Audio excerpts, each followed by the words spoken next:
The only thing better than cracking a semi is cracking multiple semis, so I want to show you some of my favorite semi-hollow electric guitars today, and we'll start with what I consider the gold standard for semi-hollow electric guitars, a Gibson ES335. This particular example is a 1979 ES335 TD. It has the extra two-way toggle switch on the lower horn to act as a coil tap. It's got the trapeze tailpiece on here, has the original T-top humbuckers in it.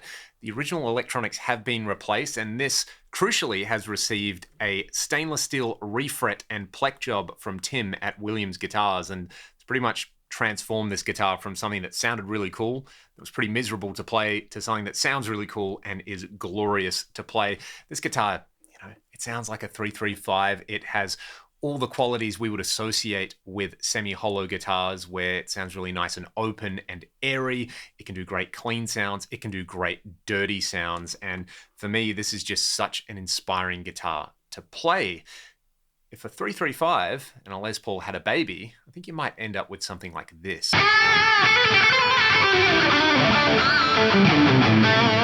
This is a Hamer Artist. This one was made in the USA factory in the year 2000. Essentially, it's a Les Paul double cut with a carved figured maple top. This is like a quarter hollow. If the 335 is 50-50, this one just has a chamber under the F-hole. The rest of the guitar is solid, and Hamer USA had supreme build quality. This is so well put together. The fit and finish is more or less flawless. The only thing I don't really like about it is it has very small vintage style frets. I would love to get it refretted one day. But the neck's very comfortable. The overall weight is super comfortable. I went through a phase where I was gigging this a lot because sort of is that Les Paul meets 335 thing. It's a lot lighter than any of my Les Pauls. And these Seymour Duncan Ceph lovers, I think, sound beautiful. If we pivot back to the 335 thing, here's a fun variation on it. Pretty much looks exactly like one. It's got the ebony fingerboard, the block inlays. This one has a Bigsby and a Veritone, but it's a replica.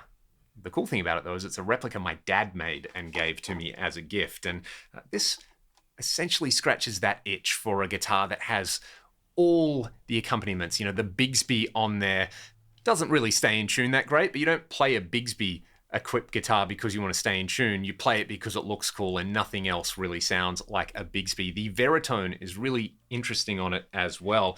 I bought this one on eBay. I can't remember who makes it, but basically, 2 clicks on the Veritone gives you a very unique voicing for the pickups. And a Veritone itself is interesting in that it uses an inductor. So combining it with the other controls on your guitar gives you an LRC circuit. I did a video about Veritones that you can watch, but this one's just super fun to play. The ebony fingerboard and the fret job makes it super easy to play.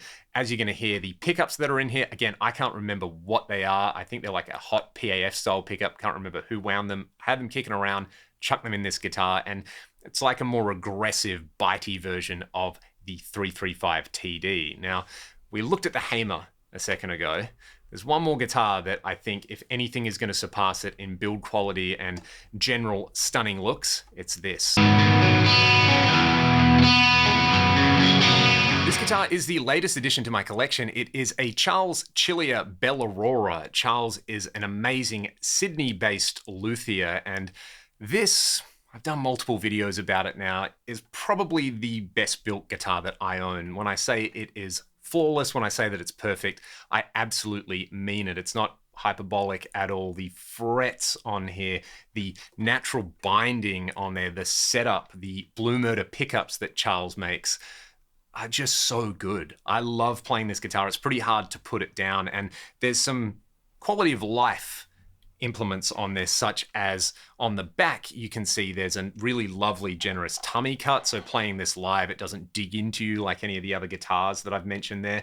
The construction is interesting in that the back is solid and it's been hollowed out. And if the Hamer was quarter hollow, this is probably 2/3. So there is a center block in here, but it only goes just past the bridge. So you can kind of hear on there, it is hollow underneath there, whereas a 335 or a 355 would go all the way through with the center block.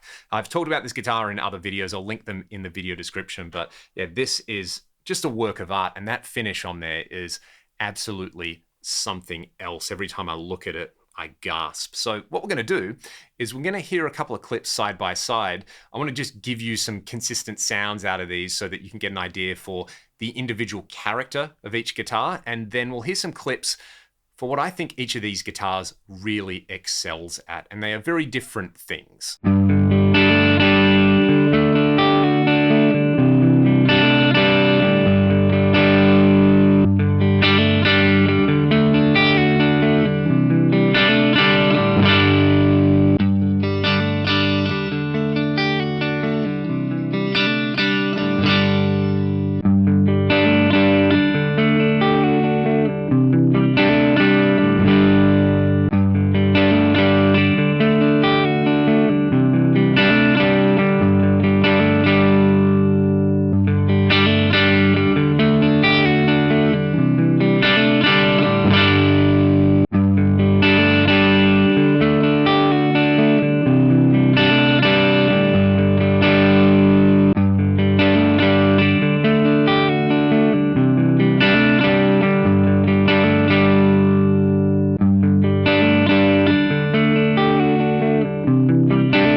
I find particularly interesting and what fascinates me about semi-hollowbody and hollowbody guitars now is that the first electric guitars were basically just taking pickups and placing them on hollowbody guitars. And the semi-hollowbody guitar was invented essentially as a compromise between the solid body electric, which on its own unamplified didn't sound anything like a hollow body guitar, but then with the center block on there, you probably didn't have to deal with issues on loud stages like feedback.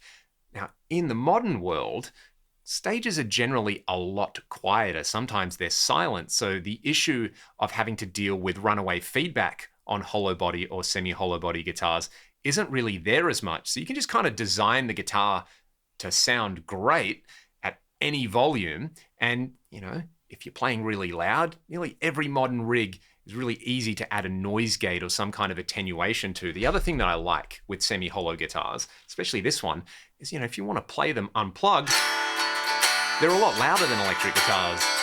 And in this case, I mean, this one just looks cool, especially on me, because I'm 6'1", 6'2", so playing a Les Paul or that Hamer Artist looks a bit like a ukulele, whereas a larger bodied guitar, it's just to scale. I look a little less like a beanpole cartoon character, which is one reason why I've been playing this guitar so much. My 335 TD is full of vibe. I'm so happy that it's been serviced and refretted and it's playable. The 355 replica has a lot of sentimental value to me, and the fact that it has a Bigsby on there, that's the guitar that I pull out every now and then when I want that spring reverb and tremolo and Bigsby vibe. The Hamer Artist, I've had that guitar for a long time. I kind of cut my teeth playing it. It's a guitar to me that is just very comfortable. It's such a unique take on the semi-hollow concept, even though it leans slightly more in the Les Paul direction. If you can find one of those for a decent price, they're fantastic instruments. And then the Bell Aurora, a lot of people have said this to me recently. It's just me. This is kind of where I'm at when it comes to what I want out of an instrument nowadays. It's versatile. It is easy to play. It looks amazing, but it's still got a character all of its own. And this is something that I can take out and play live in Drop C for a ragdoll gig, or I can go and do a really mellow kind of beer garden or cafe style gig playing it with a clean sound.